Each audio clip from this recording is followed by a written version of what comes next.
ஜெபத்தை கேட்கும் எங்கள் தேவா, ஜெபத்தின் வாஞ்சை தந்தருளோ, ஜெபத்திலே தரித்திருந்து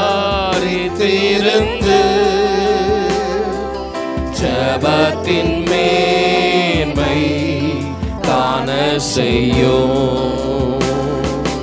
ஜெபமே ஜீவன், ஜெபம் ஜெயம், ஜீவியத்திற்கு இதுவே சட்டம். ஜெபமே ஜீவன், ஜெபம் ஜெயம், ஜீவியத்திற்கு இதுவே சட்டம். ஊக்கத்துடனே ஓர் முகமா வாக்கு தத்தத்தை பற்றிக் கொண்டு நோக்கத்தை எல்லாம் நேர்மையாக்கி கேட்கும்படி கிருபை செய்யோ. ஜெபமே ஜீவன், ஜெபம் ஜெயம், ஜீவியத்திற்கு இதுவே சட்டம். ஜெபமே ஜீவன், ஜெபம் ஜெயம், ஜீவியத்திற்கு இதுவே சட்டம். ஆகாத நோக்கம் சிந்தனையை அகற்றும் எங்கள் நெஞ்சை விட்டு வாகனதாக்கும் மனமெல்லாம் வல்லமையோடே வேண்டிக் கொள்வோம். ஜெபமே ஜீவன், ஜெபம் ஜெயம், ஜீவியத்திற்கு இதுவே சட்டம். ஜெபமே ஜீவன், ஜெபம் ஜெயம், ஜீவியத்திற்கு இதுவே சட்டம். இடைவிடாமல் ஜெபம் செய்ய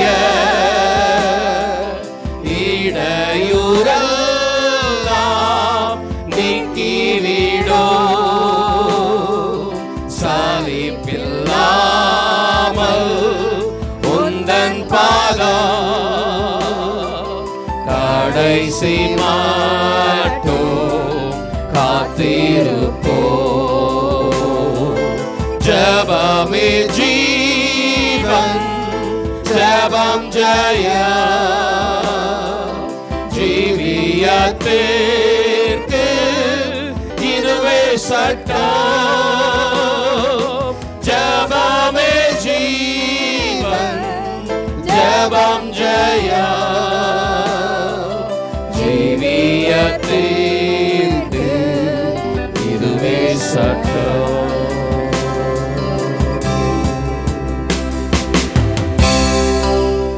பிதாவாகிய தேவனாலும் கர்த்தராகிய இயேசு கிறிஸ்துவினாலும் கிருபையும் சமாதானமும் உண்டாவதாக. ஆமென். இந்த ஜெப மாதத்தில் 21 உபவாச ஜெப நாட்களின் இறுதி நாட்களில் வந்து நிற்கிறோம். திருச்சபை வரலாற்றை நாம் கவனித்து பார்த்தால் அப்போஸ்தல நடபடிகளில் திருச்சபையானது ஜெபத்தில் தான் பிறந்தது, ஜெபத்தில் தான் வளர்ந்தது, ஜெபத்தில் தான் பெருகியது. ஆதலால் திருச்சபையில் காணப்பட வேண்டிய முக்கியமான ஒரு ஊழியம் ஜெப ஊழியம். எந்த திருச்சபையில் ஜெபத்திற்கு அதிகமான முக்கியத்துவம் கொடுக்கப்படுகிறதோ அந்த திருச்சபையில் நிச்சயமாகவே தேவன் தமது வல்லமையை பரிபூர்ணமாக நிறைவாக வெளிப்படுத்துகிறவராக இருக்கிறார். இந்த கடைசி நாட்களிலே நமது திருச்சபை உட்பட எல்லா திருச்சபைகளிலும் தேவன் தமது ஆவியை அளவில்லாமல் கட்டளையிடுவாராக. ஜப ஆவினாலே நிரப்பப்பட்டவர்களாய், ஜபத்திலே தரித்திருந்து தேவ பலனை, தேவனது பிரகாசத்தை பெற்றுக்கொள்ளுகிற மக்களாய் ஆண்டவர் ஒவ்வொரு திருச்சபையில் இருக்கிற மக்களை மாற்றுவாராக. கடந்த 2 வாரங்களாக ஜபத்தை மையமாக வைத்து நாம் தேவனுடைய வார்த்தைகளை தியானித்து வருகிறோம். முதல் வாரத்தில் பிரகாசிப்பிக்கும் தேவன் என்கிற தலைப்பிலும், 2வது வாரத்தில் பரலோகத்தின் பலன் என்கிற தலைப்பிலும் நாம் கர்த்தருடைய வார்த்தைகளை தியானித்தோம். யாத்ராகமம் 34ஆம் அதிகாரம் 28ஆம் 29ஆம் வசனங்களிலிருந்து கடந்த 2 வாரங்களாக மோசே பெற்றுக்கொண்ட தேவனது பிரகாசம் மற்றும் பரலோகத்தின் பலன் இவைகளை குறித்து தியானிக்க கர்த்தர் உதவி செய்தார். இந்த இறுதி நாட்களிலே வந்து நிற்கிறோம். என்னுடைய உள்ளத்திலே தேவன் ஒரு பாரமான செய்தியை கொடுத்தார். கர்த்தருக்கு ஸ்தோத்திரம். பொதுவாக 21வது அந்த ஜெப நாட்களின் முன்பதாக ஒரு வாக்குத்தத்தமான வார்த்தையை ஜெபத்தின் மூலமாய் கொடுப்பது வழக்கம். ஆனால் இன்றைக்கு நான் உங்கள் மத்தியிலே வைக்கிற வார்த்தை பாரத்தோடு ஜெபித்த ஒரு மனிதனுடைய வார்த்தை. கர்த்தருக்கு ஸ்தோத்திரம். நமது கவனத்தை இந்த நாளிலும் கர்த்தர் நமக்கு கொடுத்திருக்கிற வார்த்தைகளுக்கு நேராக திருப்புவோமாக. நீதிமொழிகள் 30ஆம் அதிகாரம் 7ஆம் 8ஆம் 9ஆம் வசனங்கள். 2 மனு உம்மிடத்தில் கேட்கிறேன், நான் மரிக்கும் பரியந்தம் அவைகளை எனக்கு மறுக்காமல் தாரும். மாயையும் பொய் வசனிப்பையும் எனக்கு தூரப்படுத்தும். தரித்திரத்தையும் ஐஸ்வர்யத்தையும் எனக்கு கொடாதிருப்பீராக.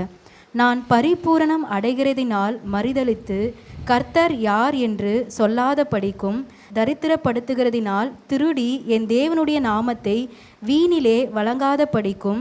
என் படியை எனக்கு அளந்து என்னை போஷித்தருளும். கர்த்தருடைய பரிசுத்த நாமத்திற்கு மகிமை உண்டாவதாக.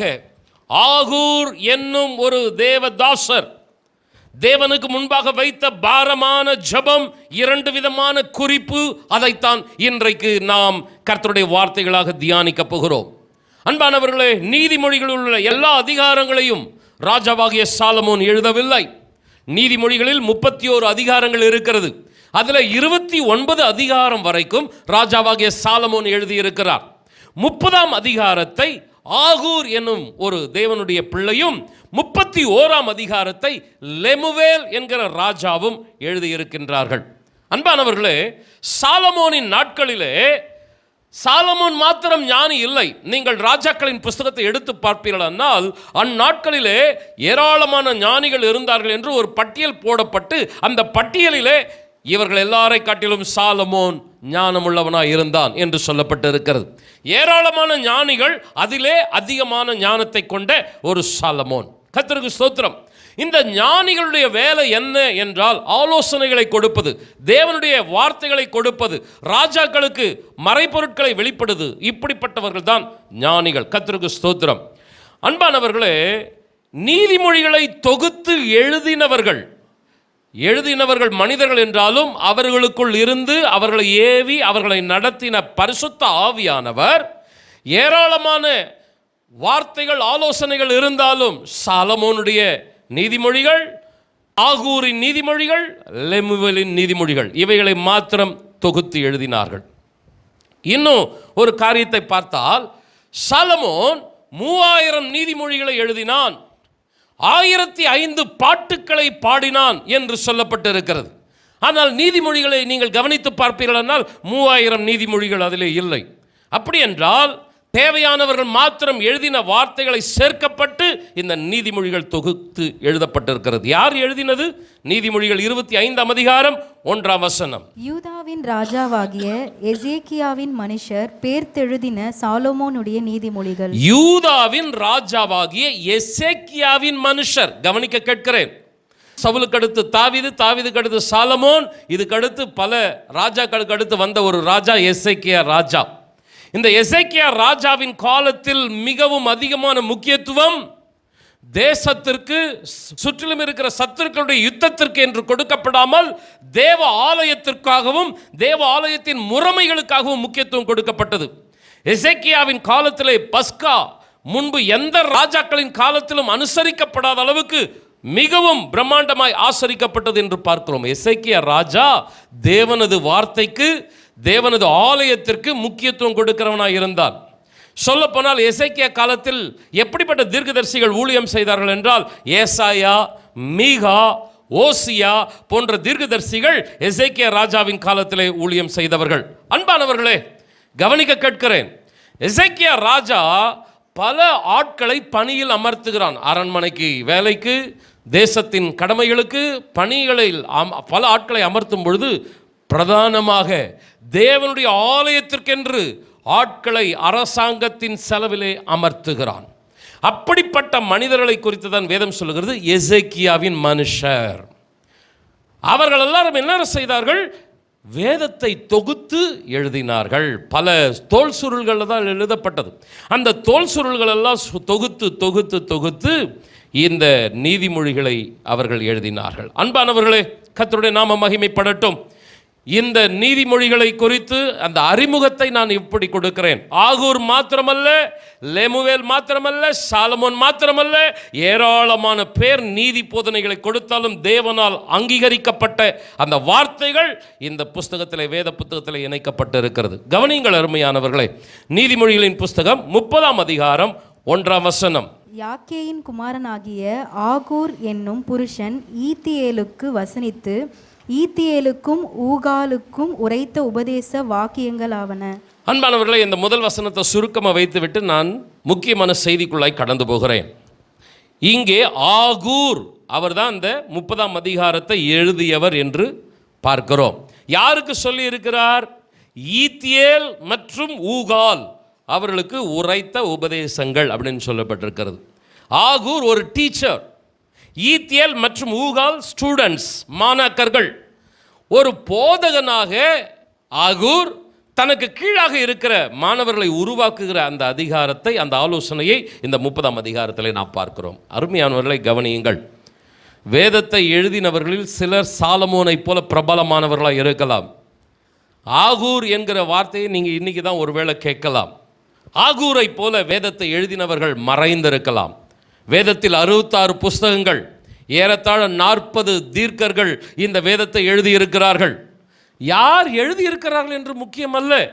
பிரபலமானவர்கள் எழுதியிருக்கலாம், யார் என்றே தெரியாதவர்கள் கூட எழுதியிருக்கலாம்.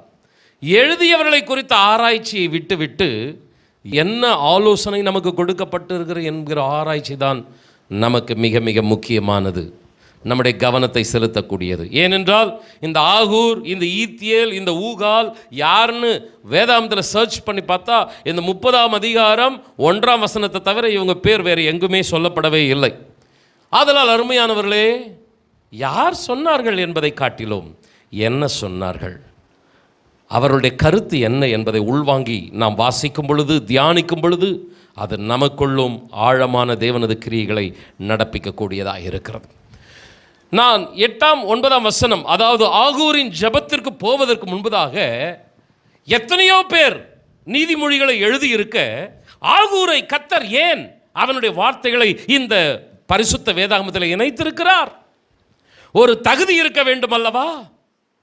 நான் ஆரம்பத்தில் சொன்னேன், துன்மார்க்கருடைய பலி தேவனுக்கு அருவருப்பானது, நீதிமான்களுடைய ஜெபமோ கர்த்தருக்கு மிக மிக பிரியம். துன்மார்க்கனும் பலி செலுத்துகிறான், நீதிமானும் பலி செலுத்துகிறான். சிலது பரலோகத்திற்குள்ள கடந்து போகிறது, ஒரு சிலது அங்கீகரிக்கப்படுறது கிடையாது. சிலது வேதாகமத்திலிருந்து தள்ளப்பட்டு இருக்கிறது, சிலது வேதாகமத்தில் இணைக்கப்பட்டு இருக்கிறது. பிரதர் அண்ட் சிஸ்டர், தள்ளப்படுகிற நிலையில் நம்ம இருக்கக்கூடாது. அங்கீகரிக்கப்படுகிற நிலையில், இணைக்கப்படுகிற நிலையில் நம்முடைய ஜெபங்கள் இருக்க வேண்டும், நாம் இருக்க வேண்டும். சத்தமா ஆமென் சொல்லுங்களேன். காயின், ஆபேல் காணிக்கைகளை செலுத்தினார்கள். கர்த்தர் ஆபேலையும் அவன் காணிக்கையை என்ன செய்தார்? அங்கீகரித்தார். காயினையும் அவனுடைய காணிக்கையும் கர்த்தர் என்ன பண்ணல? அங்கீகரிக்கல. நீங்கள் எதை செய்கிறீர்களோ அதை தேவன் அங்கீகரிக்கும் வண்ணமாக இருக்க வேண்டும். கொஞ்சம் சத்தமா ஆமென் சொல்லுங்களேன். நான் ஊழியம் செய்யலாம், இந்த ஊழியம் ஒருவேளை ஸ்தாபனத்துக்காக, மனுஷனுக்காக இருக்கலாம். தேவன் அங்கீகரிக்கும் ஊழியமாய் இந்த திருச்சபையின் ஊழியம் காணப்படுமானால் அதுவே முக்கியமானதாக இருக்கிறது. அதனால் சகோதரனே, சகோதரியே, எனக்கு கொடுக்கப்பட்ட செய்திகள் அதிகம், ஆனால் நான் சுருங்க உங்கள் மத்தியில் வைக்க விருப்பப்படுகிறேன்.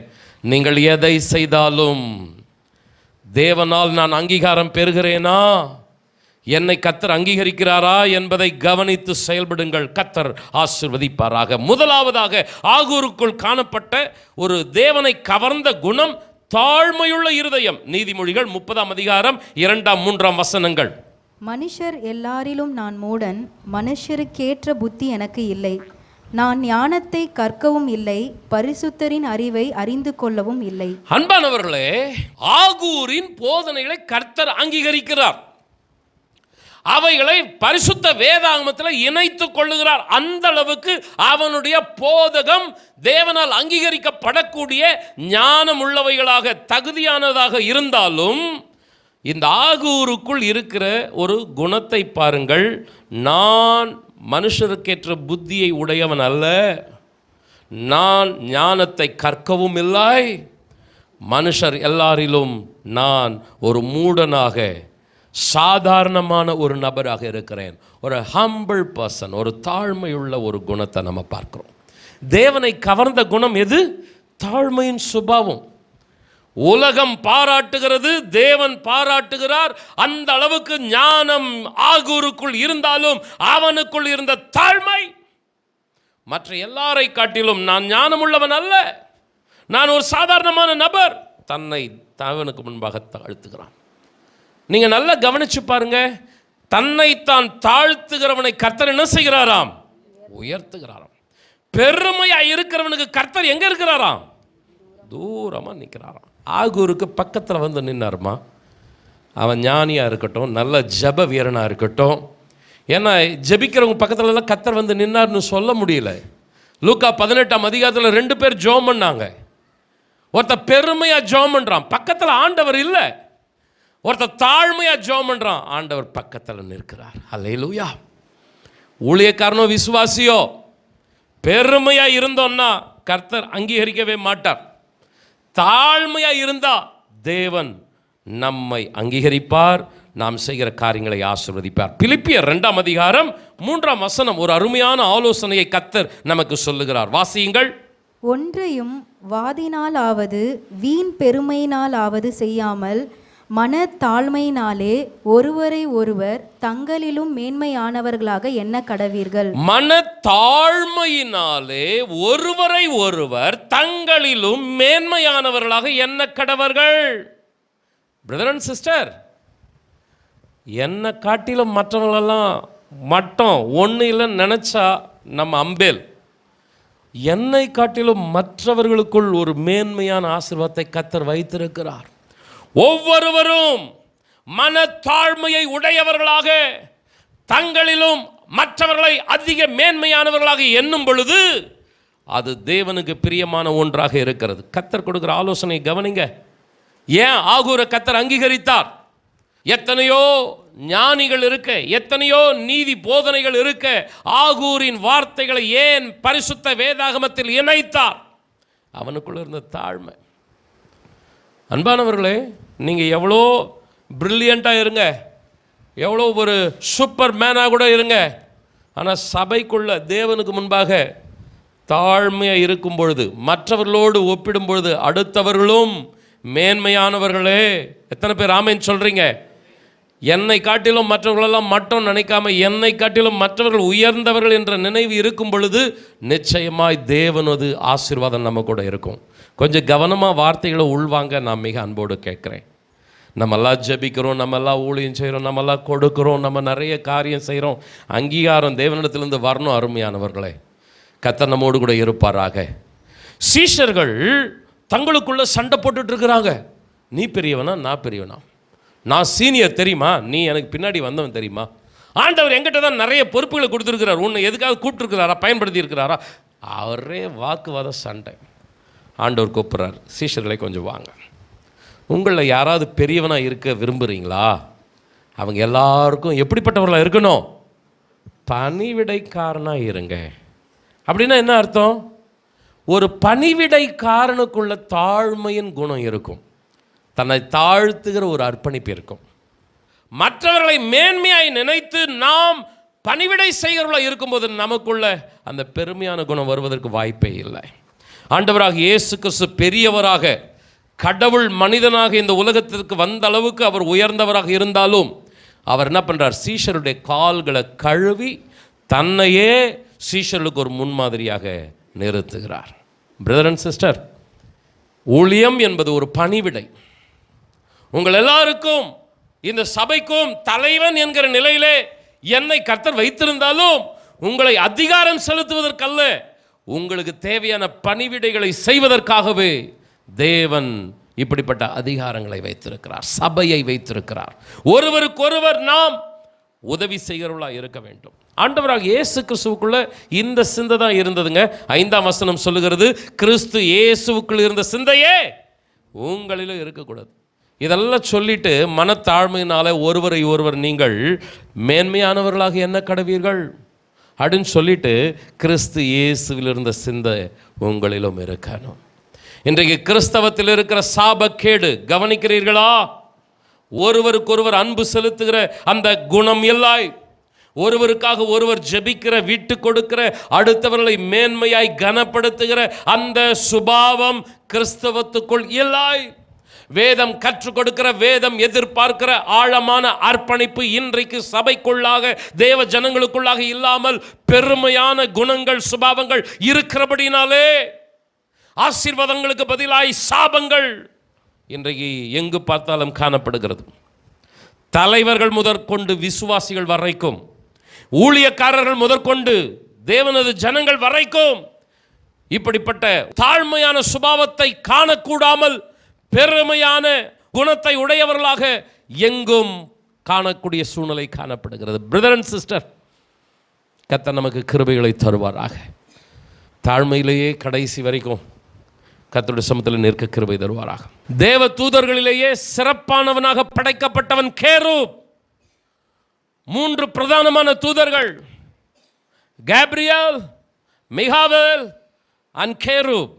இந்த 3 தூதர்களில் கேரூப் தான் பிரதானமானவன், சிறப்பானவன். எல்லா வேலைகளையும் அவனை கொண்டே கர்த்தர் செய்தார். ஆனால் அவனுக்குள் நுழைந்தது பெருமையான குணம். அவன் கீழே தள்ளப்பட்டவனாக, சாத்தானாக மாறினதற்கு காரணம் இந்த பெருமையான குணம் தானே. இன்றைக்கு கிறிஸ்தவத்தில் தாழ்மைக்கு பதிலாக இந்த பெருமையான குணம் பலரை ஆட்டி படைச்சிட்டு இருக்குது.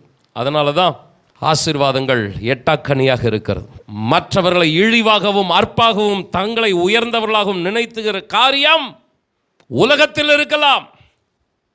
தலையில் இருந்து வந்தவன், காலில் இருந்து வந்தவன் மேன்மை பாராட்ட, ஜாதி வித்தியாசம் பார்க்க உலகத்தில் அந்த வேறுபாடு இருக்கலாம். சபையில் தேவ ஜனங்களுக்குள் அந்த வேறுபாடு காணப்படுமானால் அது ஆசீர்வாதம் அல்ல, அது சாபம். எரேமியா 9ஆம் அதிகாரம் 23ஆம் 24ஆம் வசனம். ஞானி தன் ஞானத்தை குறித்து மேன்மை பாராட்ட வேண்டாம், பராக்கிரமன் தன் பராக்கிரமத்தை குறித்து மேன்மை பாராட்ட வேண்டாம், ஐஸ்வர்யவான் தன் ஐஸ்வர்யத்தை குறித்து மேன்மை பாராட்ட வேண்டாம். மேன்மை பாராட்டுகிறவன் பூமியிலே கிருபையையும் நியாயத்தையும் நீதியையும் செய்கிற கர்த்தர் நான் என்று என்னை அறிந்து உணர்ந்திருக்கிறதை குறித்தே மேன்மை பாராட்ட கடவன் என்று கர்த்தர் சொல்லுகிறார். இவைகளின் மேல் பிரியமாயிருக்கிறேன் என்று கர்த்தர் சொல்லுகிறார். ஞானி தன்னுடைய ஞானத்தை குறித்து மேன்மை பாராட்டக்கூடாது. பராக்கிரமன், ஐஸ்வர்யவான் தன்னிடம் இருக்கிற பராக்கிரமத்தை குறித்து, ஐஸ்வர்யத்தை குறித்து மேன்மை பாராட்டக்கூடாது. எதை குறித்து மேன்மை பாராட்ட வேண்டும்? பூமியிலே கிருபையையும் நியாயத்தையும் செய்கிற கர்த்தர் நான் என்னை அறிந்திருக்கிறதை குறித்தே மேன்மை பாராட்ட கட வேண்டும். நான் இந்த வசனங்களெல்லாம் செய்திக்காக எடுக்கலை. ஆனால் 30ஆம் அதிகாரத்தில் தொடர்ந்து நீங்கள் பார்த்தீங்கன்னா 2ஆம் 3ஆம் வசனத்தில் பார்த்தோம், நான் ஞானி இல்லை, நான் அறிவாளி இல்லை, நான் மூடன்னு சொல்கிறவன். 4ஆம் வசனம், 5ஆம் வசனம், 6ஆம் வசனத்தை பார்த்தீங்கன்னா கர்த்தரை குறித்து பேசுகிறான். கர்த்தருடைய வார்த்தைகள், நீதி, நியாயங்கள் இவைகளை குறித்து பேசுகிறான். எதை மேன்மை பாராட்டணுமோ கரெக்டாக அதை மேன்மை பாராட்டுறா. தன்னை மேன்மை பாராட்டலை, தன்னுடைய ஞானத்தை மேன்மை பாராட்டலை, கர்த்தரை குறித்து 5, 6, 7 வசனங்களை பாருங்க. தேவனை குறித்து, தேவனுடைய வார்த்தைகளை குறித்து மேன்மை பாராட்டுகிறான். ஹல்லேலூயா. ஆண்டவர் நமக்குள்ள நல்ல ஒரு அபிஷேகத்தை தருவாராக. 2 கரங்களை உயர்த்தி, ஆண்டவரே, ஒருவேளை நான் ஞானியாக இருக்கலாம், ஒருவேளை நான் வல்லவனாக இருக்கலாம், ஒருவேளை நானும் மற்றவர்களை காட்டிலும் நல்ல வேலை, நல்ல வசதி இருக்கலாம். 2 கரங்களை உயர்த்தி, ஆனால் சாதாரண மக்களை காட்டிலும் நான் எந்த விதத்திலும் மேன்மையானவன் அல்லப்பா. ஆண்டவர், ஒவ்வொருவனும் மற்றவர்களை தங்களிலும் மேன்மையானவர்களாக எண்ண வேண்டும் என்று வேதம் சொல்லுகிறது. இந்த சபையில் அமர்ந்திருக்கிற எல்லாருமே என்னை காட்டிலும் மேன்மையானவர்கள். கரங்களை தட்டி ஹல்லேலூயா. ஆதலால் தான் நீர் அவர்களை தெரிந்தெடுத்திருக்கிறீர், முன்குறித்திருக்கிறீர். ஹல்லேலூயா. ஆண்டவரே, ஒரு விசை எங்களை ஆண்டவரே இப்படிப்பட்ட தாழ்மையின் ஆவியினாலே நிரப்புவீராக. இரண்டாவதாக, ஆகூருக்குள் காணப்பட்ட ஒரு அற்புதமான தேவனை பிரியப்படுத்துகிற குணம் எச்சரிக்கை நிறைந்த உணர்வுள்ள இருதயம். நீதிமொழிகள் 37 ஏற்கனவே வாசிச்சோம், மறுபடி வாசிங்க. 2 மனு உம்மிடத்தில் கேட்கிறேன், நான் மரிக்கும் பரியந்தமும் அவைகளை எனக்கு மறுக்காமல் தாரும். 2 விதமான ஜெபத்தை தியானிப்பதற்கு முன்பதாக ஆகூருக்குள் காணப்பட்ட 2 அற்புதமான குணத்தை குறித்து பார்த்து கொண்டிருக்கிறோம். இந்த 7ஆம் வசனத்திலே அவன் சொல்லுகிற அந்த 2ஆம் பகுதியை பாருங்கள். நான் மரிக்கும் பரியந்தம் அவைகளை எனக்கு மறுக்காமல் தாரும். கவனிக்க வேண்டிய ஒரு வார்த்தை, நான் மரிக்கும் வரை நான் கேட்கிற இந்த ஆசீர்வாதங்களை எனக்கு தாரும். ஏன் இந்த பாயிண்ட் அவன் சொல்றான்? இன்னைக்கு நான் கர்த்தருக்குள்ள ஸ்ட்ராங்கா இருக்கிறேன். வாலிப வயசோ நடுத்தர வயசோ ஆகூரின் வயசு சொல்லப்படலை. இன்னைக்கு நான் கர்த்தருக்குள்ள ஸ்ட்ராங்கா இருக்கிறேன், சத்தியத்தில் ஸ்ட்ராங்கா இருக்கிறேன், சபையில் நான் நிலைச்சு நிற்கிறேன். ஆனால் மரிக்கும் வரைக்கும் நான் இதே அன்பில் இதே அபிஷேகத்தில் நிலைச்சு நிற்கணும். கொஞ்சம் ஆமேன்னு சொல்லுங்க. ஆண்டவருக்கு மகிமை உண்டாகட்டும். தனக்குள் ஒரு பயம், தனக்குள் ஒரு உணர்வு, சத்துரு என்னை வீழ்த்தி விடலாம், பெருமையான குணத்தை கொண்டு வந்து என்னை தள்ளி விடலாம், எனக்குள்ள இருக்கிற அபிஷேகத்தை, எனக்குள்ள இருக்கிற ஆண்டவருடைய அந்த கிருபைகளை, வரங்களை, ரட்சிப்பை சத்துரு எடுத்து போட்டு விடலாம். ஆண்டவரே, நான் மரிக்கும் வரைக்கும் இந்த அபிஷேகத்தில் நிலைத்திருக்க எனக்கு உதவி செய்யும் ஆண்டவரே. அவனுக்குள்ள ஒரு ஜாக்கிரதை உணர்வு. இன்னைக்கு நான் ஒழுங்காக இருக்கிறேன், நாளைக்கு கண்ணை மூடுற வரைக்கும், ஆண்டவருடைய வருகை வரைக்கும். எத்தனை பேர் ஆமேன்னு சொல்கிறீங்க? நிறைய பேருடைய வாழ்க்கை ஆரம்பத்தில் ஒரு விதமாக இருக்கும், அதுக்கடுத்து மாறிட்டே இருக்கும். நாம் ஆராதிக்கிற ஆண்டவர் எப்படிப்பட்டவருங்க? எபிரேயர் 13:8 சொல்லுகிறது, ஆண்டவராகிய இயேசு கிறிஸ்து நேற்றும் இன்றும் என்றும் அவர் ஒரு மாறாத தேவன். மல்கியா 3:6 கர்த்தர் கம்பீரமா சொல்றார், நான் கர்த்தர், நான் மாறாதவர். மாற்றமே இல்லாத ஒரு தேவனை ஆராதிக்கிறோங்க. நம்ம மாறிட்டாலும் அவர் அன்பில் மாறாதவர். நம்ம உண்மை இல்லாட்டாலும் அவர் உண்மையுள்ளவர். மாறாத தேவன். மாறாத தேவனை ஆராதிக்கிற நம்ம மாறிட்டோம்னா எப்படி? சூழ்நிலைக்கு தக்கபடி ஒன்றுமே இல்லாமல் ஓட்டாண்டியாக இருக்கும்போது தாழ்மையும், கொஞ்சம் பணமும் புகழும் சேர்ந்த உடனே பெருமையும் மாறிச்சுன்னா மாறாத தேவனுடைய சாயலில் நாம் இல்லை. அதே அபிஷேகம், தேவன் எப்படி மாறாதவரோ, நமக்குள் இருக்கிற அந்த அன்பு, அபிஷேகம், தாழ்மை, அர்ப்பணிப்பு மாறவே கூடாது. எத்தனை பேர் ஆமேன்னு சொல்றீங்க? எது வரைக்கும் மாறக்கூடாது? கண்ணை மூடுற வரைக்கும், ஆண்டவருடைய வருகை வரைக்கும். அல்லேலூயா. இந்த எச்சரிக்கை உணர்வு பலருக்குள்ள இல்லைங்க. பைபிளில் நிறைய திருஷ்டாந்தங்கள் இருக்குது, வசனங்களை எடுத்து சொல்றதுக்கு நேரம் இல்லை. 7 சபையில் ஆண்டவர் உலாவிட்டு இருக்கிறார். 7 சபையில் உலாவிட்டு இருக்கும்போது ஒவ்வொரு சபையில் இருக்கிற குறைகளை சுட்டி காட்டிகிட்டே வரார். எபேசு சபைக்கு வரார். வெளிப்படுத்தின விசேஷம் 2ஆம் அதிகாரம். எபேஸ் சபைக்கு வரும்போது அந்த சபையை பார்த்து துக்கத்தோடு சொல்கிறாரு, நீ ஆதியில் கொண்டிருந்த அன்பை விட்டாயின்னு உன் பேரில் எனக்கு குறை உண்டு. எபேசு சபையே, ஆரம்பத்தில் நீ என் மேலே எவ்வளோ அன்பாக இருந்த தெரியுமா? எவ்வளவு தாழ்மையாக இருந்த தெரியுமா? பவுல் ஒரு இடத்துல சொல்றாரு, உன்னுடைய கண்களை பிடுங்கி கொடுன்னு சொன்னா அதை அப்படியே எனக்கு கொடுக்கிற மாதிரி நீங்க அவ்வளவு அன்பா இருந்தீங்க. இன்னைக்கு என்ன ஆச்சு? சத்தியத்திற்கு விலகி போகத்தக்கதாக உங்களை மயக்கினவர்கள் யார் அப்படின்னு கேட்கிறார். அன்பானவர்களே, எபேஸ் சபை ரொம்ப வைராக்கியமான சபையா இருந்தது, அன்பு நிறைந்த சபையா இருந்தது. ஆனா அது ஒரு காலம். இப்போ எப்படி பாருக்குது எபேசு சபை? வைராக்கியெல்லாம் இல்லை, அந்த ஆதி அன்பு இல்லை, ரொம்ப ரொம்ப ஒன்றும் இல்லாமல் இருக்குது. அந்த சபையில் உலாவர ஆண்டவர் துக்கத்தோடு பார்க்குறார். எப்படி இருந்த சபையை நீ இப்படி ஆயிட்டியே. இந்த சபையை பற்றி ஆண்டவர் என்ன சொல்லுவாருங்க? அருமையானவர்களே, உங்கள் வீட்டுக்குள்ளே வரும்போது ஆண்டவர் உங்களை பார்த்து என்னங்க சொல்லுவார்? நீ எப்படி இருந்த? ஞானஸ்நானம் எடுக்கும்போது எப்படி இருந்த? ஆரம்ப விசுவாசியா சபைக்குள்ளே வரும்போது நீ எப்படி இருந்த? கடன் பிரச்சனை, வியாதி, மனுஷரால தள்ளப்பட்ட நிலையில ஒன்றும் அற்பமா உன்னை உதவாக்கறையா எல்லாரும் நடத்தும் போது நீ என்னை எப்படி வாஞ்சியா தேடி வந்த? என்னை தேடினதினாலே உன்னை நான் உயர்த்தி வைத்திருக்கிறேன், உன்னை மேன்மைப்படுத்தி இருக்கிறேன். கர்த்தரை தேடுகிறவர்களுக்கு ஒரு நன்மையும் குறைவுபடாது. கர்த்தர் கொடுக்கிறார், உயர்த்துகிறார். இன்னைக்கு கொடுத்த உயர்வுகளுக்கு பின்னாடி போயிட்ட, கொடுத்தவரை விட்டுட்ட. ஆதி அன்பு உனக்குள் இல்லை. ஆண்டவர் எபேசு சபையை பார்த்து ரொம்ப துக்கத்தோடு பேசுகிறார். அதுக்கடுத்து கலாத்திய திருச்சபையை பார்த்தா பவுல் அப்போஸ்தலன் சொல்கிறாரு, நீங்கள் ஆவியில் உங்களுடைய வாழ்க்கையை தொடங்கி இப்போ எதில் முடிக்கிறீங்க? மாம்சத்தில் முடிக்கிறீங்க. கலாத்திய திருச்சபைக்கு ஆண்டவர் ஒரு எந்த சபைக்கும் கிடைக்காத ஒரு ஸ்லாக்கியத்தை கொடுத்தார். என்ன ஸ்லாக்கியம் தெரியுங்களா? ஆண்டவராக இயேசு கிறிஸ்து சிலுவையில் அறையப்பட்டதை சொப்பனத்தில் பார்க்கல, தரிசனத்தில் பார்க்கல, இந்த சரீர கண்களில் பிரத்யட்சமாக அந்த சபை பார்த்துச்சு. பல சபைகளுக்கு மத்தியில் கலாத்திய சபை ஒரு ஸ்பெஷல் சபை. காரணம் என்ன?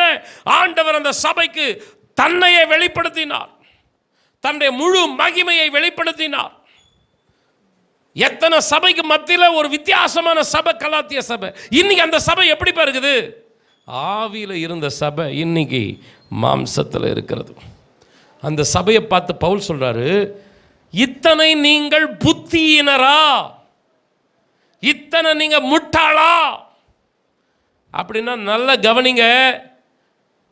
அந்த அபிஷேகத்தை, அந்த தாழ்மையை, அந்த அன்பை கடைசி வரைக்கும் காத்து கொள்றவங்க தான் வேதம் என்ன சொல்லுது? ஞானம் உள்ளவர்கள் என்று சொல்லுகிறது.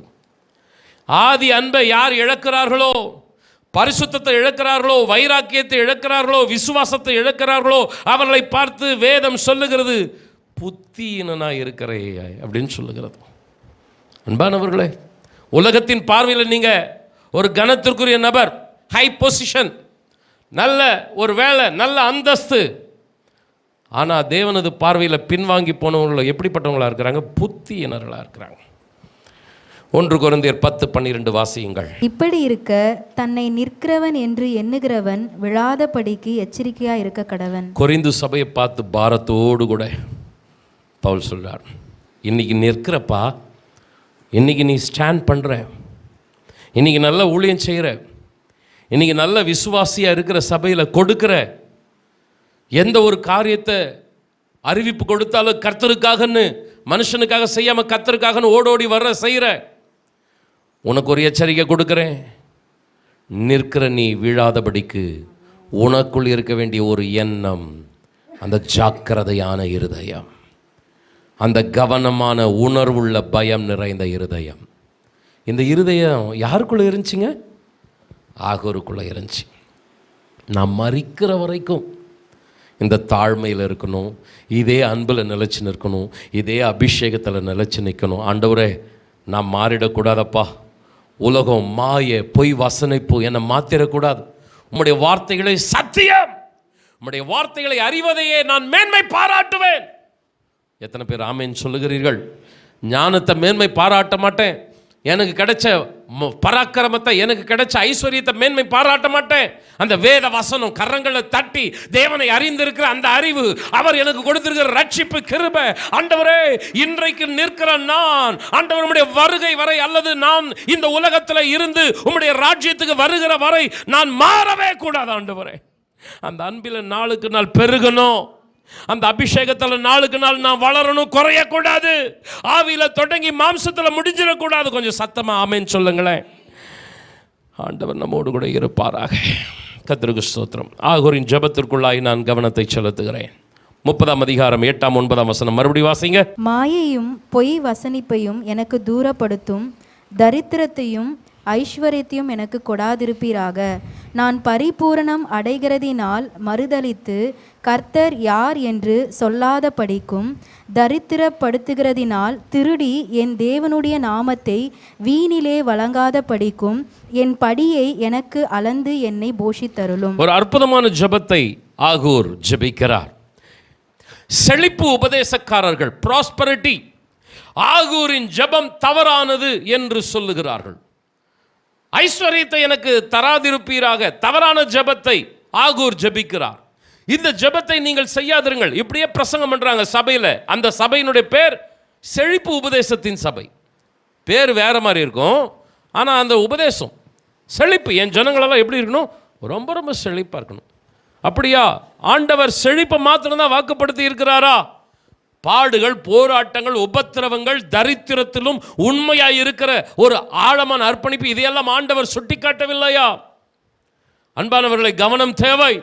கடைசி நாட்களிலே கண்ட சபைகளிலே போய் உட்கார்ந்து உங்களுடைய அபிஷேகத்தை இழந்து விடாதிருங்கள். கர்த்தர் உங்களுக்கு கிருபை தருவாராக.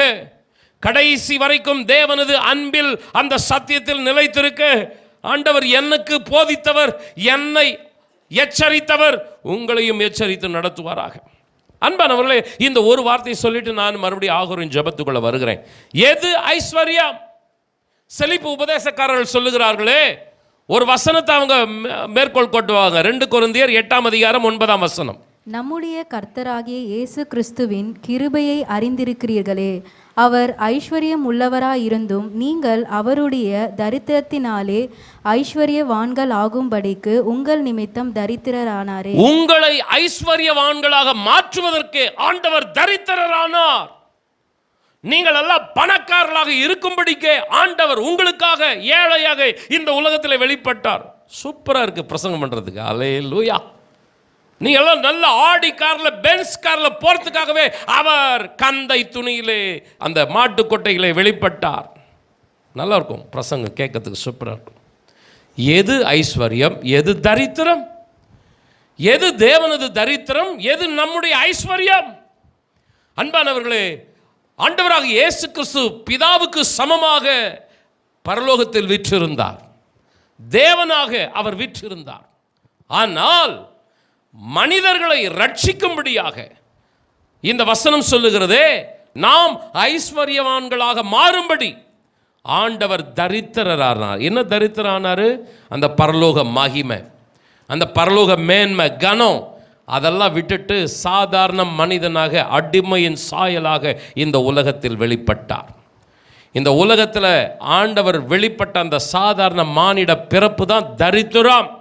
அவர் இந்த உலகத்தில் மாம்சத்தில் வெளிப்பட்டு நமக்கு ரட்சிப்பை தந்து, ஆதி மனிதன் இழந்து போனானே அந்த பிரகாசத்தை மறுபடியுமாய் நமக்கு கொடுத்து, அந்த தேவ மகிமைக்குள் அப்பா பிதாவே என்று கூப்பிட பண்ணுகிற அந்த நெருக்கத்தை, ஐக்கியத்தை, உறவை புதுப்பித்து கொடுத்தாரே, அதுதான் நமது ஐஸ்வர்யம். ஹல்லேலூயா. எது தரித்திரம், எது ஐஸ்வர்யம் தெரியாமலேயே இன்னைக்கு ஊழியக்காரர்கள் இருக்கிறார்கள். அவங்களுடைய நோக்கம் என்ன? பணம். அவங்களுடைய நோக்கம் என்ன? சொகுசான வாழ்க்கை. கடவுள் அதை கொடுத்துருவார். நான் இதுக்கு முன்னாடி ஒரு பிரசங்கத்தை பண்ணேன். மனுஷனுக்கு முன்னாடி மேன்மையாக இருக்கணுமா? கொடுத்துருவார். இந்த உலகத்திலே நீ அனுபவிப்பா, ஆனால் பரலோகத்துக்கு நீ வருவியா டவுட்டு. அப்படியே வந்தியாலும் அங்கே உன்னுடைய இடம் எப்படி இருக்கும்? வெறுமையாக இருக்கும். சரி, நம்ம இங்கே வந்துடலாம். ஆண்டவருக்கு மகிமை உண்டாகட்டும். அருமையானவர்களே, ஒரு நபர் சொல்லுகிறார், யார் ஐஸ்வர்யவான்? ஒவ்வொரு நாளும் தனக்கு தேவையானதை சரியாய் பெற்றுக்கொள்கிறவனே ஐஸ்வர்யவான். ஆகூர் ஐஸ்வர்யவான் உண்மையிலே. ஏன்னா அதை தான் ஜெபம் பண்ணுறான். ஒவ்வொரு நாளும் என் படியை அளந்து என்னை போஷித்தரலும். இன்றைக்கி எனக்கு 1000 ரூபாய் தேவை இருக்கலாம், எனக்கு 1000 ரூபாயை கற்றுத்தரணும். நாளைக்கு ஒரு 10 ரூபாய் இருந்தால் போதும், அந்த 10 ரூபாயை கற்றுத்தரணும். என் படி என்ன, அன்றாடக தேவை என்ன, என்னை நடத்தினா அது போதும், அதுவே என்னுடைய நிறைவு. எத்தனை பேர் ஆமேன்னு சொல்கிறீங்க? அன்பானவர்களே, நான் இங்கே ஆகூரின் ஜெபத்திற்கு வருகிறேன். ஆகூரின் ஜெபத்தில் உள்ள அர்த்தம் என்ன? அதிகமான ஐஸ்வர்யம் வருகிறதுனால் தேவனை தேடுவதும் நாடுவதும் எனக்குள் குறைந்து விடக்கூடாது. எதற்காக ஜெபிக்க வேண்டும்? எதற்காக சபைக்கு போக வேண்டும்? இப்பொழுதுதான் எனக்கு எல்லாமே இருக்கிறதே, நான் நிறைவாக இருக்கிறேனே. ஏதாவது பிரச்சனை வந்தால் பார்த்து கொள்ளலாம்.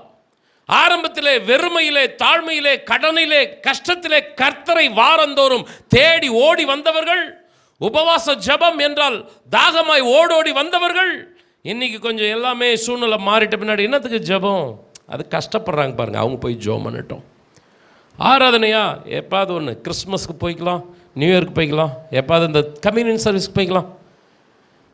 எதற்காக தேவனை தேட வேண்டும்? தேவனுக்கு முன்பாக தாழ்த்துவதற்கு, தேவனுக்கும் தனக்கும் அந்த நெருக்கத்தை ஏற்படுத்திக் கொள்வதற்கு ஐஸ்வர்யம் தடுக்கிறது.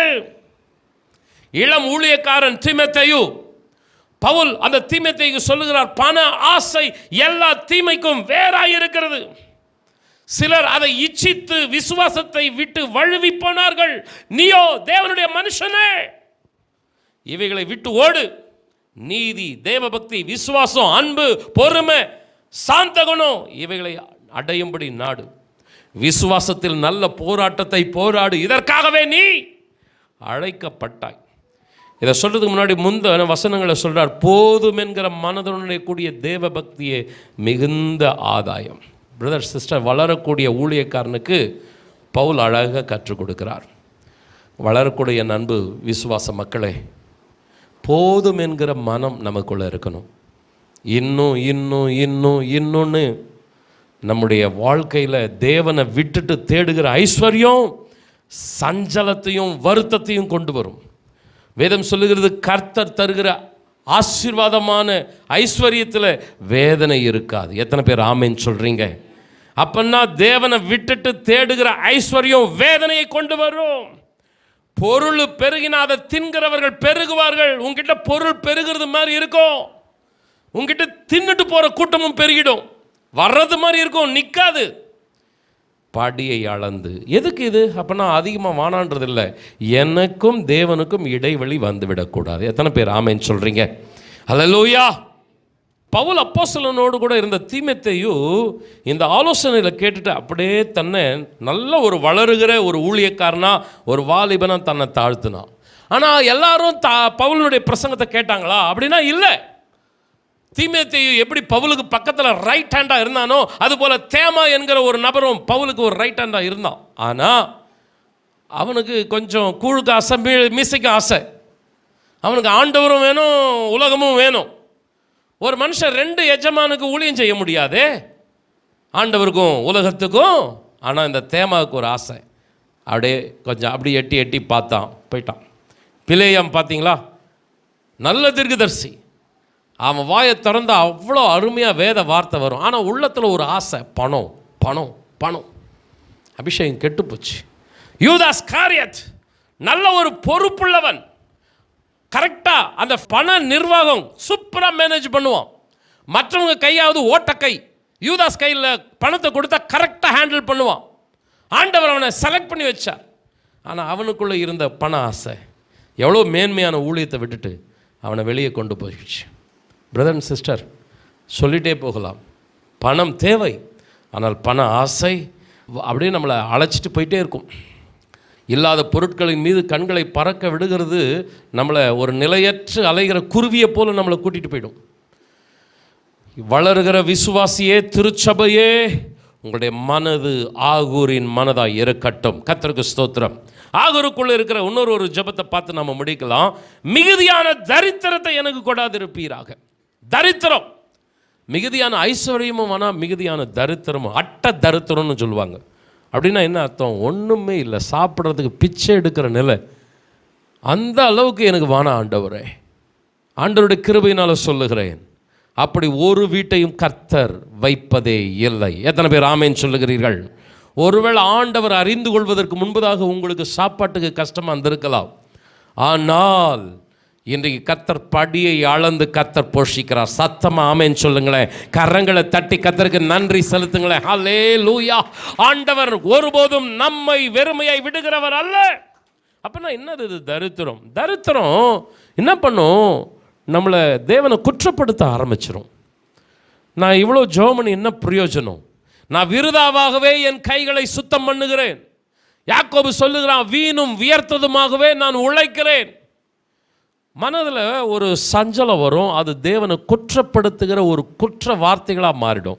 நான் தேவனை தூஷிக்கக்கூடாது. சபைக்கு போனால் என்ன பிரயோஜனம்? என்ன மாறுச்சு? எனக்கு ஒன்றுமே மாறலையே. இப்படியே தானே இருக்கிறேன், இப்படியே தானே சாப்பாட்டுக்கு லாட்ரி அடிச்சுட்டு இருக்கிற சூழ்நிலை இப்படியே தானே இருக்குது. என்ன பிரயோஜனம்? இந்த தரித்திரமும் எனக்கு கொடாதிருப்பீராக. மிகுதியான ஐஸ்வர்யமும் எனக்கு வேண்டாம். பேலன்ஸ்டு ப்ரேயர் அதுவும் வேணாம், இது வேணாம் ஆண்டவரே. நான் என்னை பாதுகாக்கக்கூடிய, எனக்குள் இருக்கிற அபிஷேகத்தை, விசுவாசத்தை, பரிசுத்தத்தை, ரட்சிப்பை பாதுகாத்து கொள்ளக்கூடிய அந்த நிறைவான வாழ்க்கையை எனக்கு தார். நல்லா புரிஞ்சுங்க. நான் கன்க்ளூஷன் வருகிறேன். ஆண்டவருடைய நாம மகிமைப்படட்டும். ஐஸ்வர்யமானா தரித்திரமானா அப்படின்னு கேட்குறதுக்கு அர்த்தம் என்னன்னா, பணம் வானா கடன் வானா அப்படி சொல்லலை. ஆகூருக்கு பணம் இருக்கிறது பிரச்சனை கிடையாது, தரித்திரம் ஒரு பிரச்சனை கிடையாது. அவனுக்குள்ளே இருக்கிற பயம் என்ன தெரியுமா? நான் மரிக்கும் வரைக்கும் அந்த அன்பில், அபிஷேகத்தில், பரிசுத்தத்தில், விசுவாசத்தில், உம்மோடு இருக்கிற உறவில் நான் நிலச்சி நிற்கணும். எவ்வளோ ஒரு அருமையான ஜெபத்தை ஆகூர் செய்கிறான். நீங்களும் நானும் நிறைய காரியங்களுக்கு ஜெபம் பண்ணுறோம். பொருளை தாரோம், அதை தாரோம், இதை தாரோம், வேலையை தாரோம், வாழ்க்கையை தாரோம், எல்லாத்தையும் ஆண்டவர் தருவார். நிச்சயமாக நீ நினைக்கிறதுக்கும் வேண்டுவதற்கும் அதிகமாகவே செய்வார். அவர் நல்ல தேவன். ஹல்லேலூயா. பொல்லாதவர்களாகிய தகப்பன்மார்களை தங்களுடைய பிள்ளைகளுக்கு நல்ல ஈவுகளை கொடுக்க அறிந்திருக்கும் பொழுது பரம தகப்பன் கரங்களை தட்டி தம்மிடத்தில் வேண்டிக் கொள்ளுகிறவர்களுக்கு அதிகமான நன்மைகளை நிச்சயமாய் கொடுப்பார். ஆனால் ஜெபத்தில் கொஞ்சம் மாற்றத்தை ஏற்படுத்துங்க. ஆண்டவரே, நீர் தருகிற ஆசீர்வாதம் என்ன உம்மிடத்திலிருந்து பிரிச்சிடக்கூடாது. எத்தனை பேர் ஆமேன்னு சொல்கிறீங்க? எனக்கு நல்ல வேலையை தர ஆண்டவரே, எனக்கு நல்ல வாழ்க்கையை தர ஆண்டவரே, நல்ல ஒரு வசதி தேவையான ஆண்டவரே, கார் இல்லைன்னா வாழ முடியாது, இப்போ இந்த மாதிரி ஒரு அடிப்படை தேவையில்லைன்னா என்னால் வாழ முடியாது, எனக்கு தாரோம். ரைட். இன்னைக்கு இல்லைனாலும் ஒரு நாள் உன் வீட்டுக்கு முன்னாடி எல்லாம் வந்து நிற்கும். எத்தனை பேர் ஆமேன்னு சொல்லுகிறீர்கள்? ஆனால் பாரமான எச்சரிக்கை நிறைந்த உணர்வுள்ள ஒரு ஜெபம் உங்ககிட்ட இருக்கணும். ஆண்டவரே, எந்த விதத்திலும் நான் உம்முடைய அன்பில் நிலைச்சு நிற்கணும். ஹல்லேலூயா. 2 வருஷமோ 3 வருஷமோ யாபேசின் ஜெபத்தை குறித்து நம்ம பார்த்தோம். யாபேசின் ஜெபம் என்ன? தேவரீர் என்னை ஆசீர்வதித்து என் எல்லையை பெரிதாக்கி உமது கரம் என்னோடு இருந்து தீங்கு என்னை துக்கப்படுத்தாதபடிக்கு அதற்கு என்னை விலக்கி காத்தருளும் என்று வேண்டிக் கொண்டான். அவன் வேண்டிக் கொண்டதை தேவன் அவனுக்கு அருளினார். அன்பானவர்களே, இந்த யாபேசின் ஜெபத்தில் ஒரு முக்கியமான குறிப்பை வைத்தேன். பண்ண பிரசங்கத்தை நினைப்பூட்டுகிறேன். யாபேஸ் ஜெபிக்கிறான், தீங்கு என்னை துக்கப்படுத்தாதபடிக்கு. நல்ல நல்ல பிரேயர் பண்ணுறான். தேவரீர் என்னை ஆசீர்வதிக்கணும், என் எல்லையை பெரிதாக்கணும், ஆண்டவரை நான் நல்லா இருக்கணும், எல்லாத்தையும் ஜெபம் பண்ணுறான். எஸ் எஸ் எஸ் சொல்கிறார் ஆண்டவர். தீங்கு என்னை துக்கப்படுத்தாதபடிக்கு. சரியான டிரான்ஸ்லேஷன் என்ன தெரியுங்களா? சத்துரு என்னை வீழ்த்தி விடாதபடிக்கு. சில மொழிபெயர்ப்பில் காணப்படுகிறது, சாத்தானின் தந்திரத்தில் நான் விழுந்து போய்விடக்கூடாது, நான் என்னுடைய பின்மாற்றத்தினாலே உம்மை துக்கப்படுத்தி விடக்கூடாது, எனக்கு உதவி செய்தருளும். ஆசீர்வாதத்தை மாத்திரம் ஜெபம் பண்ணல யாபேஸ். சில வருடங்களுக்கு முன்பதாக வைத்த தியானத்தை நான் மறுபடியும் வைக்கிறேன். ஆகூர் ஜெபிக்கிறான், ஆண்டவரே, ஐஸ்வர்யம் எனக்கு பிரச்சனை இல்லை, தரித்திரம் எனக்கு பிரச்சனை இல்லை, ஆனா ஒரு பிரச்சனை என் மனசை அழுத்திட்டு இருக்குது. நான் தேவனை விட்டு பின்வாங்கி போய்விடக் கூடாது என்கிற பாரம் என்னை அழுத்தி கொண்டு இருக்கிறது. கண்ணுக்கு முன்னாடி ஒரு காட்சி. சாலமோன் அதிகமான ஞானம், அதிகமான ஐஸ்வர்யம், அதிகமான மேன்மை, அதிகமான கனம், படு பாதாளத்தில் விழுந்தான். கிருபையை கர்த்தர் தூக்கி எடுத்துட்டார். கர்த்தருக்கு ஸ்தோத்திரம். கண்ணுக்கு முன்னாடி, தாவீதுக்கு முன்னாடி ஒரு சாட்சி. சவுல் தேவனால் தெரிந்தெடுக்கப்பட்ட ஒரு அற்புதமான ராஜா பரிதாபமாக விழுந்து போனோம். இந்த சாட்சிகள் எல்லாம் அவங்களுக்குள்ள ஒரு பயம் ஏற்படுத்துகிறது. பிரதர் அண்ட் சிஸ்டர், எனக்குள்ளேயும் ஒரு பயம் இருக்குது. சில ஊழியங்களை குறித்து கேள்விப்படும்போது, சில ஊழியக்காரர்களை குறித்து கேள்விப்படும்போது நான் பயப்படுகிறேன். ஆண்டவரே, என்ன நான் கடைசி வரைக்கும் நான் இப்படியே இருந்துட்டு போயிடுறேன்ப்பா. ஆண்டவர் நிறைய கொடுத்தும் நான் உம்மை விட்டு போயிடக்கூடாது. எனக்கு இன்னைக்கு என் படியை அளந்து என்னை போஷிக்கிறார். ஆண்டவருக்கு நான் நன்றி செலுத்துகிறேன். எனக்கு ரொம்ப அப்படியே அமுக்கி குலுக்கி சரிஞ்சு விடுற மாதிரி வழியில், ஆனால் இந்த கையை பிச்சை எடுக்க கர்த்தர் விடவும் இல்லை. ஹல்லேலூயா. படி அளந்து இன்னைக்கு வரைக்கும், என்னைக்கு இயேசு என்கிற நாமத்தை அறிந்து கொண்டேனோ அன்றிலிருந்து இன்றைக்கு வரைக்கும் என் படியை அளந்து என்னை போஷிக்கிறார். நான் சிங்குலராக இருக்கும்போது போஷித்தார், திருமணமான போது போஷித்தார். எனக்கு 2 பெண் பிள்ளைகள், 2 பேர் காலேஜ் படிக்கிறாங்க. தைரியமாக சொல்கிறேன், யாருக்கு முன்னாடி கையை நீட்டின்னு நின்னதே கிடையாது. கர்த்தருக்கு மகிமை உண்டாகட்டும். இந்த அபிஷேகம் எனக்கு கடைசி வரைக்கும் போதும். 2 கரங்களை உயர்த்தி, ஆண்டவரே, இந்த ஆண்டவரே அப்பா ஜெப நாளில் ஆண்டவரே சபைக்காக பாரத்தோடு ஜெபம் பண்ணுறேன். என்னுடைய ஜனங்கள் செழிப்பாக இருக்கணும். ஆண்டவர் உற்சாகமாக கொடுக்குறாங்க, வாரந்தோறும் ஓடோடி வருகிறார்கள். ஆண்டவர் உம்முடைய சமூகத்தில், ஆண்டவரை திறப்பின் வாசலில் ஜெபத்தில் தரித்திருக்கிறார்கள். ஆண்டவரே ஐயா, நிறைய சம்பளம்னு சொல்ல முடியாது. ஆண்டவரே, குறைவான சம்பளத்திலையும் கர்த்தருக்கு உண்மையாக இருக்கிறாங்க. ஆண்டவர் நிச்சயமா நீர் ஆண்டவர் இன்றைக்கு இருக்கிற சூழ்நிலை காட்டிலும் இன்னும் அதிகமா என் ஜனங்களை பெருக பண்ணுவீர். கரங்களை நல்லா தட்டி ரிபா ஹந்தோ நமோ ரபா. ஆண்டவரே அப்பா, இன்றைக்கு இருக்கிறது போல என் ஜனங்கள் இருக்க போகிறது இல்லை ஆண்டவரே. வருகிற வருஷம் 2025 ஒரு பெருக்கத்தின் வருடம், ஒரு ஆசீர்வாதத்தின் வருடம். எவ்வளவு எல்லாம் நாங்கள் இழந்தோமோ அவ்வளவு பல மடங்கு நாங்கள் பெற்றுக்கொள்ள போகிறோம். ஆமென். ஆனா ஒன்று தகப்பனே, 2 கரங்களை உயர்த்தி முழங்காற்படிடுவோமா. ஆண்டவரே, தேவனை விட்டு பிரிக்கிற ஐஸ்வர்யம் எனக்கு வேண்டாம். நீர் கொடுக்கிறதுக்காக ஸ்தோத்திரம். ஆனால் நான் உங்களை மறுதளிச்சிடக்கூடாது, நான் உங்களை மறந்துடக்கூடாது. நீர் கொடுத்த வேலை, நீர் கொடுத்த பொண்டாட்டி அப்படின்னு ஆதாம் உண்மையை குற்றப்படுத்தினானே ஆண்டவரே.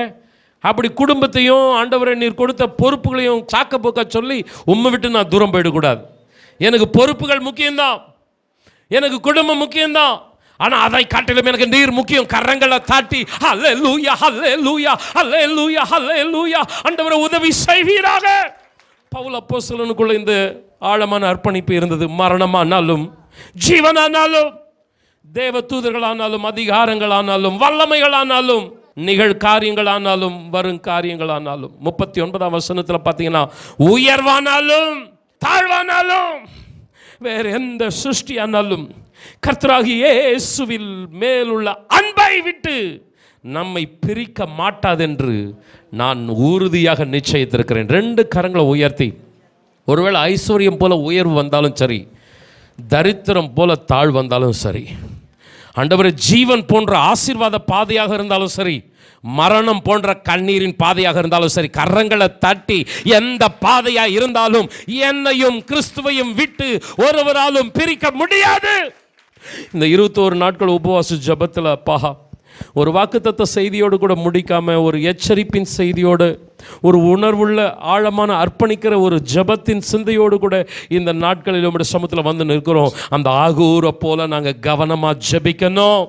ஆண்டவரே அதைத்தாரு இதைத்தாருன்னு கேட்டு எல்லாத்தையும் வாங்கிட்டு உம்முடைய அன்பை விட்டு நாங்கள் போயிடக்கூடாது. இந்த உலகமே ஆண்டவரே அப்பா பரலோகம் நினைச்சு அந்த மேன்மையான பரலோகத்தை நாங்கள் இழந்துடக்கூடாது. இந்த உலக மேன்மைகள் ஆசீர்வாதங்கள் எல்லாம் எங்களுடைய ஜபத்தை தடுத்துடக்கூடாது. ஆண்டவரே 2 கரங்களை உயர்த்தி ஹல்லேலூயா. ஆண்டவரே நீர் தருகிற ஆசீர்வாதங்களுக்காக ஸ்தோத்திரம். கொஞ்சம் ஆண்டவரை ஸ்தோத்திரம் பண்ணி, ஆண்டவரே ஆனால் ஆண்டவரே நான் உம்மிடத்தில் வரணும் அப்பா. ஆண்டவரே ஒன்று உம்முடைய வருகை வரை அல்லது என்னுடைய கண்களை நான் மூடுகிற வரை கரங்களை கொஞ்சம் உயர்த்தி ஹல்லேலூயா மறுக்காமல் எனக்கு தாரும் ஆண்டவரே. இந்த ஆண்டவரே நாட்களில் ஒரு ஆகூருக்குள் காணப்பட்ட அந்த ஜெபம் எங்களுக்குள்ளே இருக்கணும். ஆண்டவரே தகப்பனே 2 மனுக்களை உம்மிடத்தில் வைக்கிற மறுக்காமல் எனக்கு தாரப்பா. ஆண்டவரே ஐஸ்வர்யம் தரித்திரம் எதுனாலும் எனக்கும் உமக்கும் இடைவெளி வந்துடக்கூடாது. ஆண்டவரே அப்பா எனக்குள்ள இருக்கிற ஞானம், எனக்குள்ள இருக்கிற ஆண்டவரே அறிவு, எனக்குள்ள இருக்கிற மேன்மை, எனக்குள்ள இருக்கிற ஐஸ்வர்யம், ஆண்டவர் எனக்குள்ள ஒரு பெருமையான குணம் வந்துடக்கூடாது. கரங்களை தட்டி ஹல்லேலூயா. ஆண்டவர் இன்னைக்கு நான் எப்படி தாழ்மையாக இருக்கிறேனோ அப்படியே தாழ்மையாக இருக்கணும். நல்ல கரங்களை தட்டி இன்னைக்கு நான் ஆவியில் எப்படி ஓடுகிறேனோ அதுபோல கடைசி வரைக்கும் ஆவியில் நான் இருக்கணும். ஆண்டவரே ஒருபோதும் ஆண்டவர் நிற்கிற நான் விழாதபடிக்கு கவனமாக இருக்கணும். அல்லேலூயா. ஆண்டவர் நான் நினைப்பதற்கும் வேண்டுவதற்கும் நீர் அதிகமாய் தருகிறவர், செய்கிறவர்.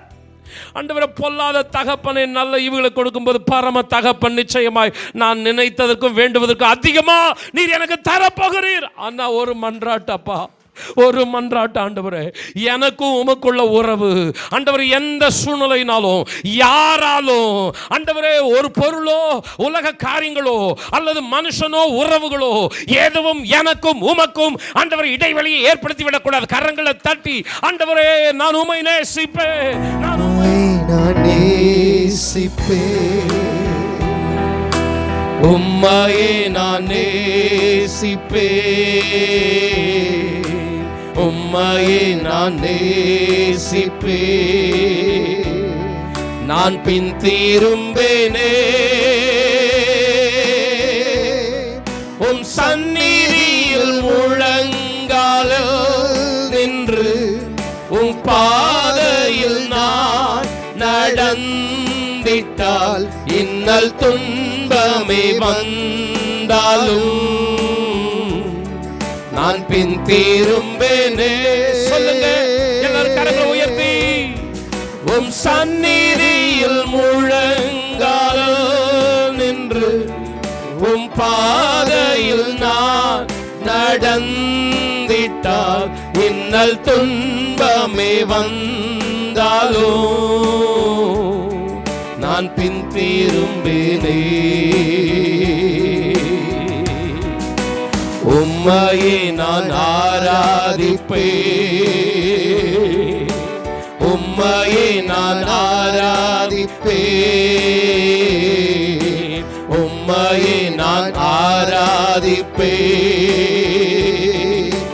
உன்னதரே ஏசையா, உம் பாதம் அமர்ந்து ஆராதிப்பே. உம் வசனம் தியானித்து அகமகிழ்வே. எந்த புயல் வந்து மோதி தாக்கினாலும் அசைக்கப்படுவதில்லை. உம் பாதம் அமர்ந்து ஆராதிப்பே.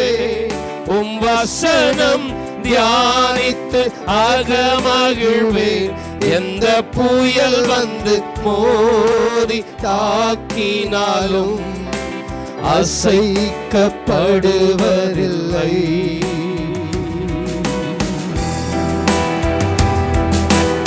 தகப்பனே, உம்மையே நான் நேசிப்பேன். நீர் கொடுக்கிற பொருட்களை அல்ல, நீர் ஏற்படுத்துகிற உறவுகளை அல்ல.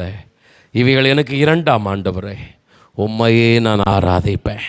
உமக்கும் எனக்கும் எந்த இடைவெளி வந்து விடாதபடி இன்று நான் உமக்குள் நிற்பது போல கரங்களை உயர்த்தி அம்முடைய வருகை வரை அல்லது என்னுடைய இறுதி வரை உமக்குள் நிலைத்து நிற்க எனக்கு உதவி செய்துள்ளோம். ஆசீர்வதியும். சகோதரர் ஜாஷுவா பிரான்சிஸ் அவர்கள் நம்ம இறுதி ஜெபத்திலே நடத்துவார்கள். Lord, our loving Father, we thank you and praise you for the beautiful day that you have given to us. Lord, we thank you for all the blessings that you have showered upon us, and we thank you for all the gratefulness, the time and the grace that you have given for us all through these years. Lord, we commit this holy day into your hands. Lord, as we are here to worship and celebrate you, regardless of all the people who have no grace of worshiping you, Jesus. amongst people who don't know you, amongst people who refuse to even அப்பா, look at you. Lord, we thank you that you have spared us enough by your sufficient grace. Hallelujah. Lord, we commit this day and all the proceedings in your mighty hands. Lord, we commit all those who are here in this church and those who are unable to come, and for those who will come in the future. Jesus. We pray that you bless them, guide, guard and protect them. Be with all of us in whatever we do, and bless us in wherever we go and whatever we do. Jesus. Lord, we commit every single person's wishes into your hands. Fulfill all those people's thoughts if it is in your grace. We pray that you give them a prosperous and a fulfilled life. Not that life that we expected, but the life that the people will feel better in the future. Lord, we also pray for the people who are yet to know you, O Lord. Lord, we pray that they soon join the churches, they soon join in your grace, they soon come to know about you, and they soon turn back to your grace, O Lord. Lord, we pray for all the people who have turned away from you. Lord, please help them and make them know that you are the one who is greater than all the creations in this whole world. We commit every single thing in your mighty hands. In Jesus' most holy name we pray. Amen. Amen. Praise the Lord. என் ஆத்துமாவே கர்த்தரை ஸ்தோத்திரி, என் முழுவலமே பரிசுத்த நாமத்தை ஸ்தோத்திரி. என் ஆத்துமாவே கர்த்தரை ஸ்தோத்திரி. கர்த்தர் செய்த சகல உபகாரங்களை மறவாதே. ஆமென். நம்முடைய கர்த்தராகிய இயேசு கிறிஸ்துவின் கிருபையும் பிதாவாகிய தேவனது அன்பும் பரிசுத்த ஆவியானவருடைய ஆழமான அர்ப்பணிப்பும் வழிநடத்துதலும் நம் அனைவரோடு கூட என்றென்றும் தங்கியிருப்பதாக. ஆமென். Praise the Lord. கர்த்தர் உங்களை ஆசீர்வதிப்பாராக.